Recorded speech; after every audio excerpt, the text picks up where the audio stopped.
আসসালামু আলাইকুম রহমতুল্লাহ বরকাতু।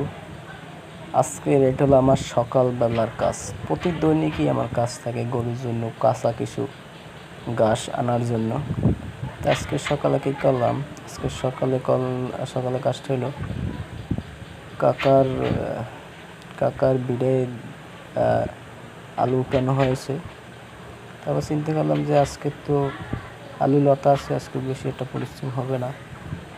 তাই সকাল সকাল ঘুম থেকে উঠে এই কাকার বিলে থেকে আলু লতা নিয়ে আসলাম। তারপর তো এই প্রসেসিং চলতেছে কাটার, এখন ঘরে নিয়ে যাইতে আসি, দিয়ে আসলাম এই তো।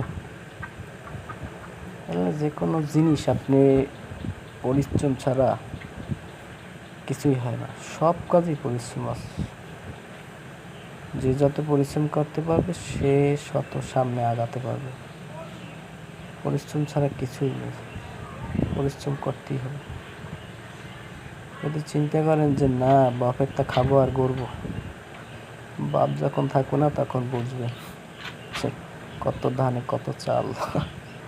সে জিনিসটা আমি হয়তো একটু টের পেয়েছি। যেমন আমার আব্বা মারা গেছে 2020 সালে।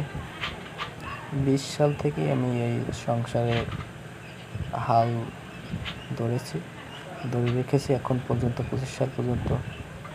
আল্লাহ তাআলা যেন আমাদের বাকি দিনগুলো আল্লাহ তাআলা আমাদের রাখার তৌফিক দান করে। কারণ আমার ফ্যামিলিতে আছে, আমার বড় ভাই আছে, আমার বোন আছে, ভাগ্নি আছে, মা আছে, আর আমি। এই তো ফ্যামিলি আমাদের, ছোটো মধ্যম একটি ফ্যামিলি, বেশি বড় না। তো কাজ চলতে আছে। আর যে কোনো জিনিস আপনি মনে করেন পরিশ্রম ছাড়া কিছু হয় না, পরিশ্রম করতেই হবে। তারপর তো এই তো শুরু করলাম, আল্লাহর নাম দিয়ে শুরু করলাম। এখন ওদের এইগুলো নিয়ে দিলে ওরা করে কি, ওদের একটু কাঁচা ঘাস দিলে গরুদের সবচেয়ে একটু ভালো হয়। আপনি যদি সকালে কিছু কাঁচা ঘাস খান কেজি 10 বা কেজি 20, কাঁচা ঘাসের সামনে আপনার অনেক কাঁচা ঘাস হলে অনেক পুষ্টি। কাঁচা ঘাসের সামনে কোনো কিছু আপনি যতই খান, দানাদার খাবার যাই খান, কাঁচা ঘাসে প্রচুর পরিমাণ ভিটামিন, পুষ্টি।